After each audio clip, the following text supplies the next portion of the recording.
Assalamu alaikum ve rahmetullahi ve berekatuh. Kaderlik Facebook'taki qarindoshlarım, dostlarım, yaranlarım, Kur'an talebeleri birlikte Kur'an surelerining kimligini tingshayotgan ve tingshimoqchi bo'lgan barliq qarindoshlar, hammalariningki bugungi shanba kuni mübarek olsun inşallah. Bundan keyingi hayatımız mı naydı köngüllik, ma'nilik ötküsü Kur'an'ın sayısı aslında Fizilal Kur'an deyimiz mi? Şu Kur'an bizge epkegen ma'nalar bilen, bizge köstüpegen yollar bilen inşallah yollarımız nurlanğısı. Kaderli qarindoshlar. Kur'an surelerining kimligi degan kitap asli Türkçe. Bunu Mustafa İslam oğlu ustazımız yazgan kitap. Bunu Batur Qaraxonli qarindoshimiz Kur'an surelerining kimligi degan kitapni özü tercüme qilib, bunu asli kitap Kur'an surelerining kimligi şu mushaf tertib bo'yicha mangan, beşida Sure Fatiha ba, ayıqda Sure İhlas var. Şunda tüyü yenildi. Ama kitapta da bu şu surelerin nazil buluş tertibi boyunca beşide Sure Fatiha'da başlanan bozumu ayıqda Tövbe suresi bilen 114. sure Tövbe suresi ay alışı demdi. Tövbe suresi. Demek bizim hayatımızga şundaq işleydi buçu. Hadi yağatçı, oymuçu, aşı bir tanesini nakışqa düşün, qandaq işlegen bolsa, inşallah bizim bu kitap inşallah bizgima Kur'an'ın surelerining kimligini hayatımızga, turmuşumuzga aşındaq nakış qilib işlegüsü qarindoshlar. Allah razı olsun Adilcan qarindoshim. Demek ki bu surelerin kimligi degan ders qarindoshlarimizningki mayli yiroqda olsun, yaqinda olsun, Facebook'ta olsun, ish qilib asosli Facebook'ta tinchayotgan qarindoshlarning Yaponiyadan, O'zbekistondan, ondan boshqa Norvegiya, Turkiya, yine başka Amerika, o başka yerlerde turayotgan qarindoshlar bu dersni anlaptı. Naq meydandan yakılmasa ders bu bo'lgandan keyin özleri anlap tinchab özgü vazifa qo'yib aytdilar. Men bir qancha kun anglayolmadim, sirtda bo'lib qoldim. Çoğum anglayman deb rahmat aytib qilgan hatto meni anam anglab qilyotdi. Yenimda bo'lsa anglaqlik bo'lmasa shu boshqa yerda bo'lsa internet bali kam bo'lsa tinchayotdi. Mujunda bir yaxshi ishqa sababchi bo'lgan ustozlarni undan keyin tercüman qarindoshlarni hakikaten ularga rahmat etishga tegishlik. Men faqatlam buni aqasinglarga bir sunay degan bir sonucu hamda bir bu şu dersi sizlarga yetkazib beruvchi bir qarindoshinglar bo'lish bütün bilan dersi davom qilib 39. surga kelibmiz qarindoshlar. Yasin suresi. Hem de Sure Yasin degan chaqda bunu bilmaydigan bu surening ismi chiqqan vaqtda buningdan suyunmaydigan yoki bo'lmasa bu birozda shu o'lim bilan munosabatli yoki bo'lmasa shu o'lib ketgandan keyin birisi shuning Yasin o'qiymiz deydigan manda bir qarash mavjud endi. Qarab baqilib buni o'lib ketganlarga emas, hayotimizga, hayat insonlarga o'qisak bu sure zaten nima demoqchi ekan, buningki qisqacha kimligini bugun shanba ekan, shunga biroz bir yarım soatdan oshiqroq o'qilishim mumkin. Shuni ustida to'xtalaylik qarindoshlar. Ustoz bu yerda nima debdi? Ya'ni Alloh bizga nima demoqchi endi-chu? Ya'ni ustoz buni qanday tushunibdi? Buni birlikda ko'rib chiqaylik. Yasin suresi. Benim bir inimning ismi mi Yasin hattochu. Hem de Yasin degan ismini qo'yishni bizim vatandakilar mesela hem de Yasin hem de bira oğlumning ismi Yasin bo'lsin yoki bo'lmasa mush qari bo'lib qolsin, biz ulab qolgan vaqtda hechimiz bizga Yasin o'qib beradi deydigan bir xil arzu umidlarim bo'ladi hamda bu o darajada tüven seviyedeki bir arzu ümit bo'lgan taqdirda qiyomat oxiratlikni o'ylab bunda qildim deb o'ylaydim uchun lekin inshaalloh Yasin surasininki haqiqiy ma'nisi bilgan vaqtda qanday bo'lganligini hozir biz ko'rib chiqaylik arkadaşlar. Sura 1-oyatda tilg'ilingan inson ma'nisi bildirilgan Yasin bilan atalgan. Buni Ibn Abbas shunday qarab deganda Resulullah'ның bu surani Yasin ismi bilan atganlik haqida bir rivoyat bor. Abu Davud, Buxoriy, Tirmizi degan kitoblarda bor ekan bu rivoyat. Sura Makkada nozil bo'lgan. Dastlabki nuzul tartiblarida Jin, Furqon suralari orasiga tizilgan. Yasin surasining Furqon surasining oldiga tizilishi har jihatdan to'g'ri. Lekin Jin surasining orqasiga tizilishining izohati qiyin. Men menga yezib qo'yay bu 39-darsni qilayotganligimizni 39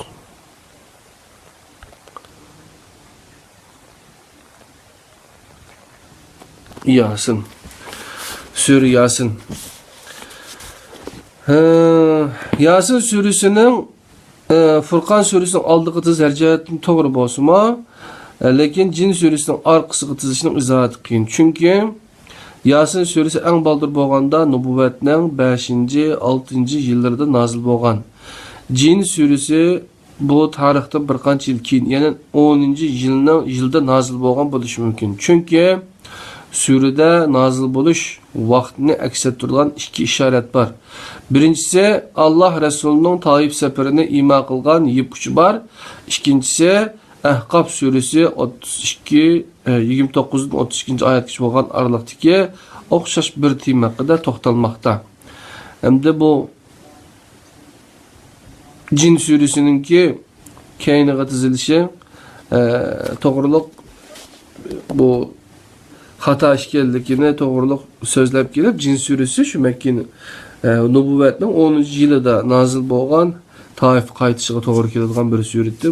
Bu degan nubuvatninki 5-yili tursa, 5-6-yili to'g'ri kelmaydi deb shu tarzda qilibdi. O ma'lumotlar asoslanganda bu sura risolatning 5-yili nozil bo'lgan bo'lishi mumkin. Suraning markaziy ideyasi qaytadan tirilish. Yani Resulullah'ның bu surani can üzüş aldığındaki kişilerge o'qib berish haqidagi tavsiyasini bu markaziy ideya asosida tushunish kerak. Yani Abu Davud ve Ibn Hibban. Sura asosiy jihatdan oxirat haqida to'xtalganlik uchun Qur'onning yuragi deb atalgan. Chunki oxiratga iymon bo'lsa e'tiqod asoslarining yuragidir. Her ayetge bu yürekten kan mangallığı üçün söz yine aylanıp ahiretke kilip toxtaydı. Ama gepnin ki bekle bir pasahatlik yaxşı gep bulardı bu. Ben mani uçuqraq qılay. 30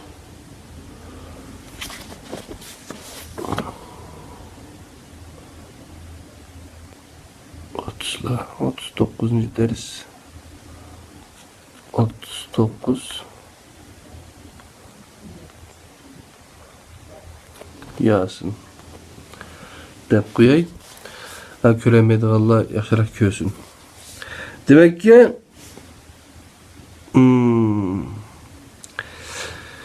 Meyadagi gebek pasarati chiqdi. Nimishqa desanglar, sura asos jihatdan oxirat haqida to'xtalganlik uchun Qur'onning yuragi deb atalgan. Chunki oxiratga iymon bo'lsa, e'tiqod asoslarining yuragidir. Her ayetga bu yurakdan qonmaganlik uchun so'z yana aylanib oxiratga kelib to'xtaydi. Bu nuqtadan elib aytganda oxiratga bo'lgan iymon to'g'ri bir iymonning asosi bo'lib qolmasdan Allah'a bo'lgan iymonning uludur. Eğer bir yaratquchi bo'lsa, yer yuzida bo'layotgan buncha zulmga yo'l qo'ymaydi deydigan bir aqldagi asli xatolik Allohga ishonishda faqat insoniy va dunyoviy manfaat nuqtasidan qarash. Hisob kunidan iborat haqiqatni nazarga olmaslikdan kelib chiqmoqda. Mana bu sura bir dunyolik tushuncha bilan hayotga nazar tashlaydigan aqlga berilgan ilohiy javobdir. Nima degan ekanligini tushundik aqchon.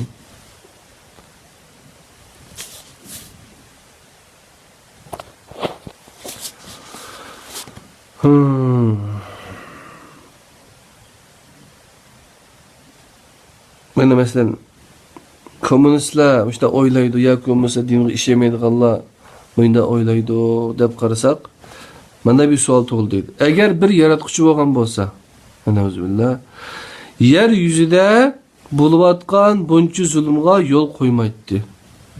Ama savol hamda biroz bir yaratquchi bo'lgan bo'lsa, yer yuzidagi bunday zulmga yo'l qo'ymaydi. Bunchalar zulm nima gapdi bu insonlarga bunchalik zulm ko'rish, zulm qilish deb buning savolga javob topolmay, o'ziga tasalli topolmay yoki bo'lmasa buni hal qilolmay adam saram olib ketib oxiri o'zini o'ltiradigan ishni chiqqanda. Shuncha taraqqiy qilgan Yaponiyada o'ylab boqinglar, bir yilda o'zini o'ltiradigan odamning soni nechilik bilamsizlar? 30 ming, 3 ming. Bir yılda 30 bin insan özünü öldürüldü. Şu aşında taraqqiy ketken, ma'rif şunda yükselgen, vaqt bilen, zaman bilen besleshib ma'lgan bir yer, ama özünü öldürülen adamın sani, yani 30 bin. 30 bin adam degan az emas. Yani bularninki ko'pinchisi qanday insonlar desanglar, 28 yoshdan ostidagi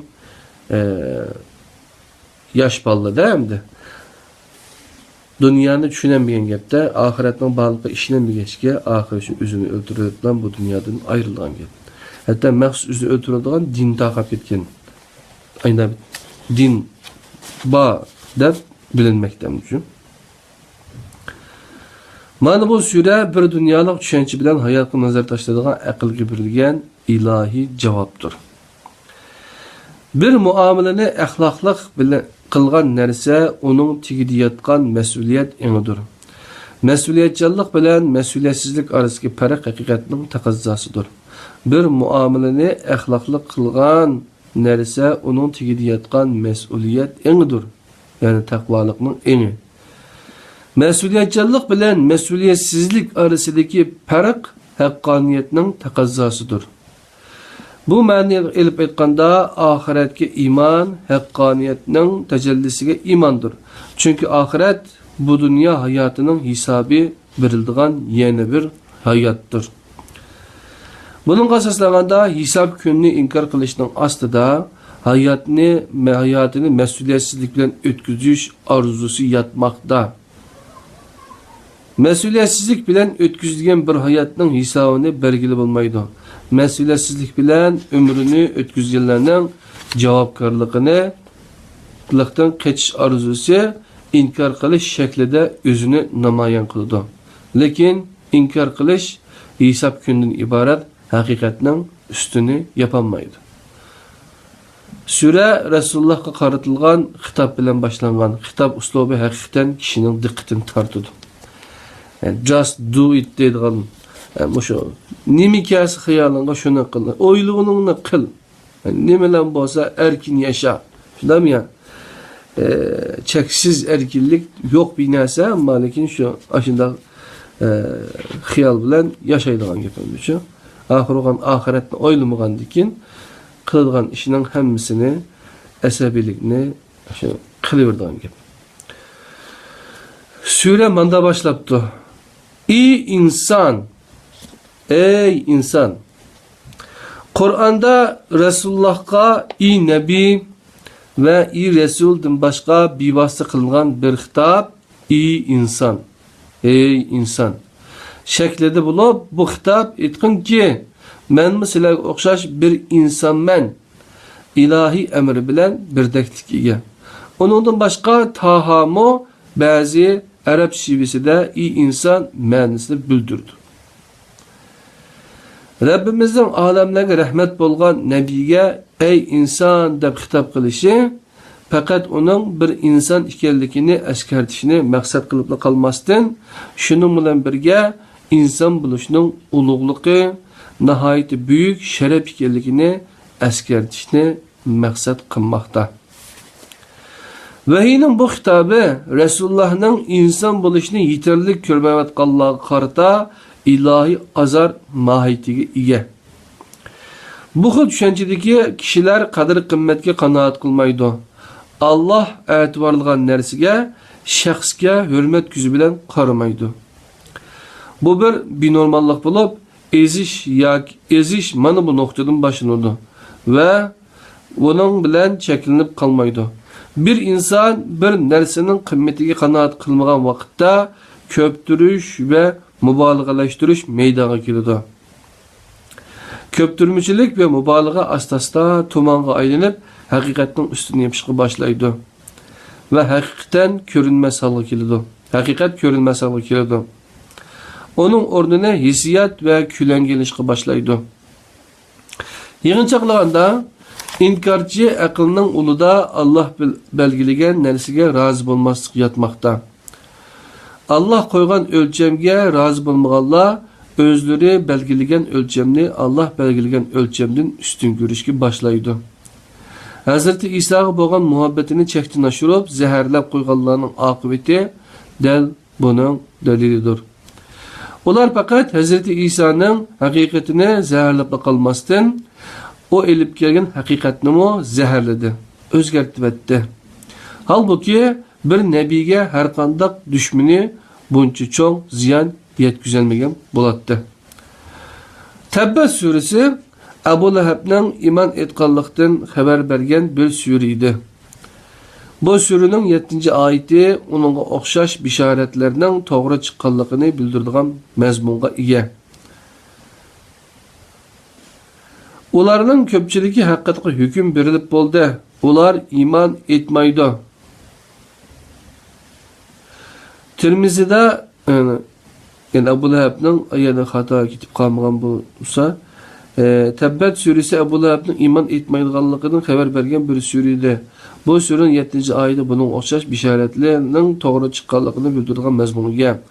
Ularning ko'pchiligi haqida hukm berilib bo'ldi. Ular iman etmaydi.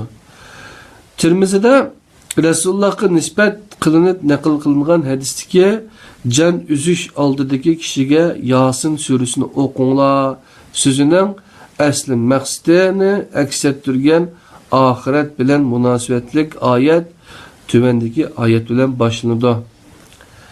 Bismillahirrahmanirrahim. Inna nahnu nuhyi mauta ve nektubu ma qaddamu ve asarahum ve kulle şeyin ahsaynahu fi imamin mubin. Sadakallahu lazım. Biz şüphesizki ölüklerini tirildirimiz. Ularning dunyoda qilgan yaxshi yomon amallarini va ishlarini xotirlab qo'yamiz.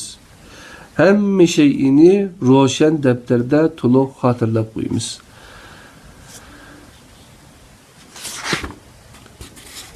Shaharning kattalaridan yoki yiroq joydan yugurgan holda kelgan kishilar. Bu sura mana bu kishilardan birisining Allohni qanday qilib rozi va xursand qilganligi qissasini bayon qildi. Ba'zi olimlarimiz bu qissa qahramonning Antakiyalik Turkiyadagi bir joyning ismi, Yag'atchi Habib ekanligini aytishgan. Sura tunishtirgan qahramon Iroqdan kelgan da'vatchilar bo'lib, dunyoning qayerda bo'lishini qat'iy nazar haqiqatning zakotchisi bo'lgan kishilarni tasdiqlash uchun o'z qavmi bilan ziddlashib qolishdan qo'rqmagan va haqni himoya qilgan har qanday bir kishi bo'lib va bu surada tunishtirilgan o qahramon o'z davridagi shu xil kishilarning tipik vakilidir. Ya'ni bu qahramonni tarixga mahkum qilib qo'yg'ili bo'lmaydi. Surada azg'un qavm bilan elchilarning qadar tushunchasidagi zidlik ta'kidlangan. Azg'un qavm haqiqatga chaqirgan haq yo'ldagi fidokor kishilarga balayı afet yani şumluk elip geldinler deyişidi. Hak yoldaki kişiler şumluk aslında sizler de şekilde cevap vermeydi. Ondaqda nima deb cevap berdi? Şumluk sizlarning tanlashinglarga munosabatlik deb javob berdi. Oyatni bir butun holda o'qiylik. Bismillahirrahmanirrahim. Qalu ta'irukum ma'akum a in zukkirtum bel entum qavmun musrifun. Sadaqallohul azim. Elçiler şumluqlar üzənglar bilan billidir. Sizlarga vaz nasihat qilinsa, shumpal alamsizlar. Hargiz undaq emas. Sizlar haddidan oshquchi qavmsizlar. Şu adam to'g'ri gap qilsa xato tushundigan. İşçi aloqa g'azab, nafrat bilan yoki bo'lmasa badgumon bilan to'lab ketgan insonlar Qur'ondan gap qilsangmi, nimadan gap qilsang uni ta'turga olib, boshqa yerga olib aynan tushundigan bir ish ekan endi-chu. Endi bu kadar g'azab, kin, nafrat bilan bu insonlar qanday yashaydiganda deyman-chu. Yurakda, qalbda o g'azab, nafratga, o kadar shiddatga, o kadar o'chmanlikka, o kadar eg'izdan chiqadigan haliqadek sesiq kelimalar-chu. Odatda musulmon inson axloqli bo'lishi kerak. O darajada chiqqan gaplarga qarab ham-chu, tova hayron hamda. Mushu gaplar bilan, mushu xil bir xil tushunchalar bilan qalbida ashunda bir g'azab, nafrat bilan qandaymi yashaydiganda bu insonlar biz zaharlanib qolmamdiganda, shu narsalarning zahari uzib chiqib qolmamdiganda deb o'ylaydi ekan debchu. Alloh hammamizga qalbiga bir inshirah surasi nozil bo'lsin inshaalloh. Hamma debdim yana. Elçiler şumluqlar özənglar bilan billidir. Sizlarga vaz nasihat qilinsa shumpal alamsizlar. Hargiz undaq emas, sizlar haddidan oshquchi qavmsizlar. Yani qarindoshlar, Yasin surasininki tahlil qilib 19-oyatini tugatdik. Shaharning yiroq joyidan yoki shaharning mo'tabarlaridan yugurib kelgan kishi, "Ey qavmim, elchilarga ergishinglar" dedi. Shaharning yiroq joyidan kelgan kishilar mangan holda emas, yugurgan holda keladi. Chunki jannatga aldirmay, lag'aylab minib kirgilib bo'lmaydi. İnsan jannatni ko'rgan vaqtda yugurishi kerak. Kishi jannatni ko'rib lag'aylab mansa to'g'ri bo'lamdi. İnsan jannatning hidini olgan zaman yana aldirmay mang'alamdi. Bir izida torib qolganlarga, o'ltirganlarga, yotganlarga nima deymiz? Ularning bir izohati bo'lishi mumkinmi?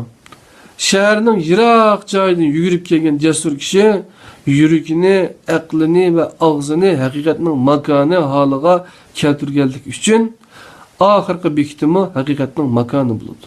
Ya'ni jannat. Bismillahirrahmanirrahim. Qila dukhulil jannata qala ya layta qawmi ya'lamun bima ghafara maj'al. Bismillahirrahmanirrahim. Qayt o'qiyli. قيل ادخل الجنة قال يا ليت قومي يعلمون بما غفر لي ربي وجعلني من المكرمين صدق الله العظيم. Onunğa cennetke kirgin değildi. O kaşki Rabbimning bana mağfiret kılganlıkını ve meni hürmetliklerden kılganlıkını bilse idi dedi. Yani adam cennet kirip bulab turup mu?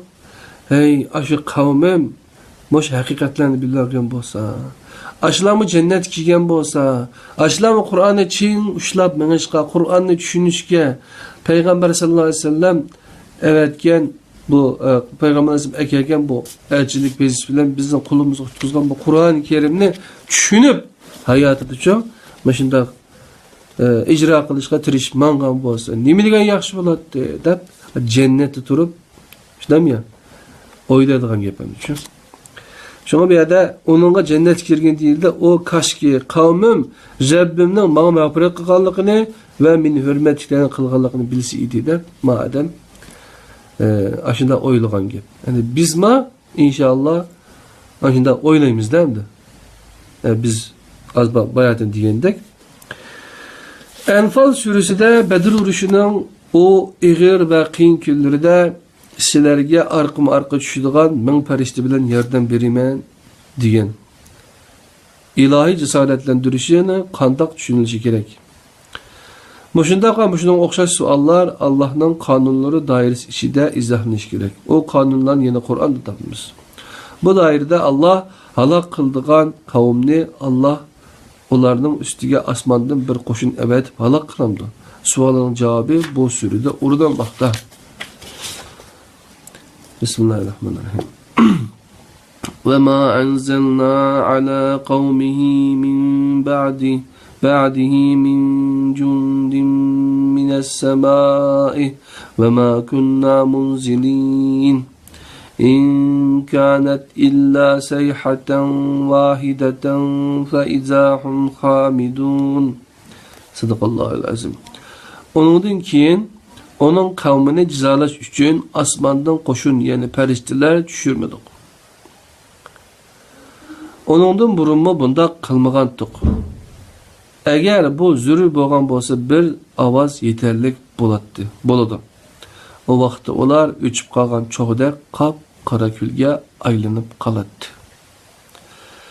Ölük zimini türüldürgen o Allah'tır. Yeryüzündeki barlıq ösümlüklerini östürgen o Allah'tır. İnsanlar bəzi nərslər haqqında təxi heç qandaq məlumatga ega emas.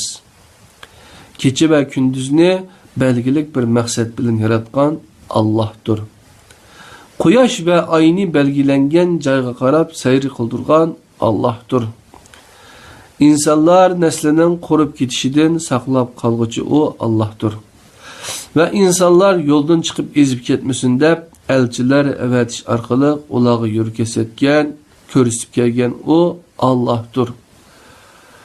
Bu nimetlerinin şükrüsü bolsun deb Allah ulağa mal mülkünü yoxsullar bilen teng behriman boluşqa buyurgan.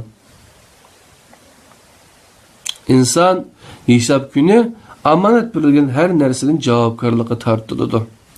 Lekin ular ahiret gününü inkar qilmoqda. Surening nima uchun sakratda yotganlar o'qilib birilishini tavsiya qilinganligining javobi tuvandik oyatlarda bayon qilinmoqda, qarindoshlar. Bismillahirrahmanirrahim. Wa nufikha fis-suri fa izahum minal ajdasi ila rabbihim yansilun. قالوا يا ويلنا من بعثنا من مرقدنا هذا ما وعد الرحمن وصدق المرسلون إن كانت إلا صيحة واحدة فإذا هم جميع لدينا محضرون فاليوم لا تظلم نفس شيئا ولا تجزون إلا ما كنتم تعملون إن أصحاب الجنة اليوم في شغل فاكهون هم وأزواجهم في ظلال على الأرائك متكئون لهم فيها فاكهة ولهم ما يدعون سلام قولا من رب رحيم وامتازوا اليوم أيها المجرمون ألم أحد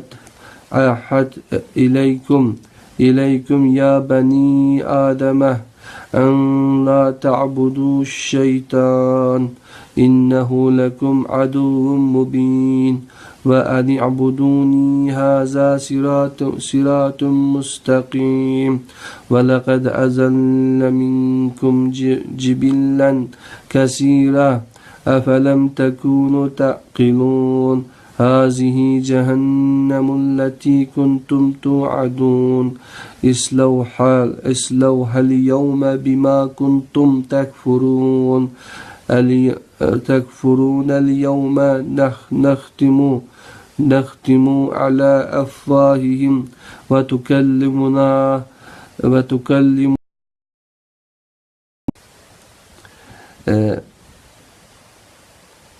وتكلمنا أيديهم وتشهد أرجلهم بما كانوا يكسبون. صدق الله العظيم. Qarindoshlar, bu sürünün nima uchun sakratda yotganlar o'qilib berilishini tavsiya qilinganligining javobi tuvandagi oyatdan bayon qilinmoqda deb ondacha oyatni o'qidik qarindoshlar. Endi quloqinglar bu oyatlarning ma'nosi bo'lsin. Suri chelingan hamon ular qabrlaridan chiqib Rabbi tarafga yugurdi. Ular voy iset, bizni uxlayotgan yerimizdan, ya'ni qabrimizdan kim uyg'otdi deydi. Çünkü ular iki sür arasında uykuda bulup azaptan hali buludu. Ve cevabını özleri biridir. Rahman va'da qilgani mushu kun bo'lsa kerak. Elçiler hakikaten rast aytgan ekan deydi. Fakat bir ovoz bilallah ularning hammasi huzurumuzga hozir qilinadi. O kunda hech bir insonga qilchimo zulm qilmaydi. Sizler fakat kılgan işinlerden cevapkarlıkka tatilsizler. Mukafat yoki jazoga layık bo'lsizlar. Şübhesiz ki o günde cennet ehlileri nimet işididir. Ular ve ularning cüptüleri cennetlerinin sahilleri aslında taxtlarga yulangan halda oturdu. Ular üçün cennette türlük meyveler var. Ular üçün cennette ularning ko'ngli tatgan narsalar bo'ladi. Mana bu mehri şefqati cheksiz Rabbingning so'zi bilan kelgan, til bilan ifodalagisiz saodatdir. Ammo gunohkorlarga ey gunohkor, bugun bir tarafga ayrılinglar deyildi. Sizlarga elchilar orqali ey odam bolalari, shaytonga cho'qinmanglar. O haqiqatan sizlarga oshkora dushmandir. Ma'na ibodat qilinglar. Bu to'g'ri yo'ldir deb tavsiya qilmadimmi? Shubhasiz ki shayton sizlardan nurg'un kishilarni ozdirdi. Buni tushunamsizlar. Sizlarga va'da qilingan jahannam mana bu. Sizlar inkor qilishda ching turganlikning natijasi sifatida bugun jahannamga kiringlar. Shu kunda ularning ig'izlarini pechatlab etimiz. Ularning qilmishlarini qo'llari bizga so'zlab berdi. Putlari guvohlik berdi. Qadrli qarindoshlarim, Yasin suresini o'qigan vaqtimizda agar ma'nosi bilan o'qiydigan bo'lsak, yuraklarimizni lahta qilib etadi bu surada.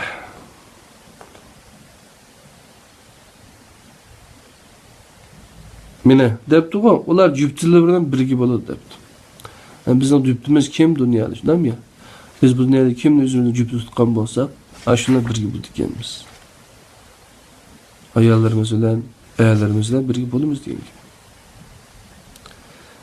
Shaytonga cho'qinmanglar. U haqiqatan sizlarga oshkora dushmandir. Ma'na ibodat qilinglar. Ma'na ibodat qilinglar. Bu to'g'ri yo'ldir deb tavsiya qilmadimmi? Shu bizga shayton sizlardan nurg'un kishilarni ozdirdi. Buni tushunmamsizlar. Sizlarga va'da qilingan jahannam mana bu. Sizlar inkor qilish ching turganlikning natijasi sifatida bugun jahannamga kiringlar. Shu kunda ularning ig'izlarini pechatlab etimiz. Ularning qilmishlarini qo'llari bizga so'zlab berdi, putlari guvoh berdi deydi. O'ylab bakinglar, Xitoyning turmusi yetib baqqanlar yoki bo'lmasa ularning so'roqiga yoki bir polisning so'roqiga kirib baqqanlar bor. Tutib olgandan keyin nima deydimda, masalan, so'roqiga vaqtida deydi. Demisanglar, shu ig'izdan chiqmasa, sizning nima qilganingni bilmaydi. Yoki bo'lmasa, bilgan taqdirdami iqro qildiramay avara kutadi. Shuni urdi ba'zida, shuni ba'zi tepidi. Ammo Alloh subhanahu va taolo unda qilishni hashlayotgan bu. Nima qilgan bo'lsa, qo'llarimiz shuni Qur'onda deyapti, men demayapman. Qo'llarimiz gap qiladi ekan, og'zimiz yutiladi ekan, boshqa a'zolarimiz so'zlaydi ekan, bunga shohid bo'ladi ekan. Shohid bo'ladi ekan qarindoshlar. Endi bu Qur'on to'g'ri yo'lga boshlaydi. Yani Allah'ın yolu bu. Peygamber sallallahu aleyhi ve sellem başka yola ergeçmeyen, Kur'an'a ergeçken desek, biz ne? Kur'an kafirleri diyen balığa ne deyimiz? Peygamberden koyup ketken nersi nime? Öyle pekanlar. Allah ihtine sıratel müstakim de nimine dedi. O Hristiyanlaşıp ketmenler, Yahudileşip ketmenler, değil mi ya? Sıratel müstakim olan bu yolda ben. Haza sıratel müstakim diyen tutsa. Hem de biz bu Allah'ınki bizi koyup koygan jüle, bu sıratel müstakim emez. Kur'an bize yetmeydi o, yakımıza. Kur'an inik emez, bunu düşengül olmayacak bir kitap. Çokum bunu insan üzücü. Şu düşendirip belki bu düşenmesek, Allah bize bu düşengül olmayacak bir kitapını düşürüp koydu. Dep deydiğin nimimiz varmış. Düşenmegen bu olsak Arapçasını, Uygurçasını tercüme kıldık mı? Türkçe'den 200 kıl tercüme bakıyan var mesela. İngilizcesi var, her millet, yakımız kim? Özü düşündüğün til bilen köreydiz. Japonçası var mesela. Buna Takako Yanay kardeşimiz, yine Müslüman Japon kardeşimiz. Yine aşılamış Japonca, Kur'an okaydıysa, düşüneydiyse Japonçası var mesela. Tanaka Hasanko diye adam, Nakata Hasanko diye adam tercüme kılıp koydu yine mesela. Onun burunku birkaç tercümeleri. Önemli biz Allah'ın özüge manat kıyamette kim nime kılan bolsa bir şunu derdine çekildi kaldıkının. Kıyametini, ahiretini oylamagan insan hem de hakkında işte kılıdı ki. Ben Müslüman diyen bilen mesela. Ahiretini oylamasa, ahirette kılgan kılgımdan, sözlügen sözümden, afgan iftiralarımdan, töhmetlerimden ben Allah'a bir hesap birime deyişine kokmagan insan ahlaksızlıkla hakkındağını kıldı ki. Allah onda insanların şerrinden saklasın. Takımlanış mevcudiyet tebe boğan kanundur. Bu kanun fakat mevcudiyetinin maddi tarafıyla emez, maddi taraf üçünle emez, manevi taraf üçün mu? Aynen küçük iyi. İlmitler, ösümlükler, hayvanlar ve insanların ölçüyen bu kanun ruhi bilen ulardan bir derece yukarı orundaki alemge tabi olan insanda bir manevi mahiyet peyda kıldı. Ruhi bilen ulardan bir derece yukarı tutulan tabi olan insanda bir manevi mahiyet peyda kıldı. Ahiret mana bu manevi taraftan yeni bir yüzünü görüstüdü. Cennet aslida insanın takamülüşünün ahirki biktidir. Vahiy hayat yolcusunu her xil ezişten agahlandırdı. Bu agahlandırışının duruşlarına mesuliyet tuyusu igi bolğanlığa, yani kalp cihetten tirik bolğanlığa payda kıldı. Yani kalp cihetten tirik bolğanlığa payda kıldı. Suriyasının 70. ayeti qarasanlar. Sure Allah'ın azameti ve kudretini bayan kılgan bir abzas bilen ahirleşidir. İbn Abbas'tan bu surenin fazileti sorulganda bunu bilmeymen, belki ahirki ayet için bolsa gerek deyin. Bismillahirrahmanirrahim.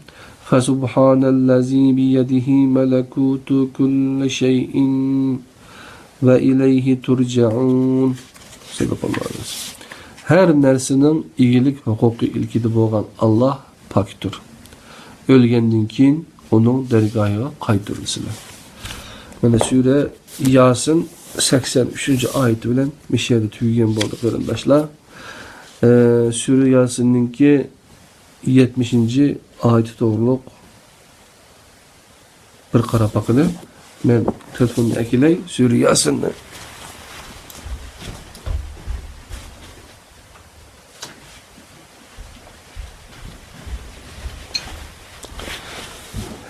Şu 7 tillik Kur'an babırlar eğer Android telefonunla bolsa düşürüp kirip alsanlar buludu. Biz Sure Yasinni hazır 39. sure nuzul tertip boyunca deb öğrengen bolduk. Anda olsa 39. sure qaraydigan bolsak, nuzul tertip 39. Normal mushaf tertibide 36. sure ekan qarindoshlar.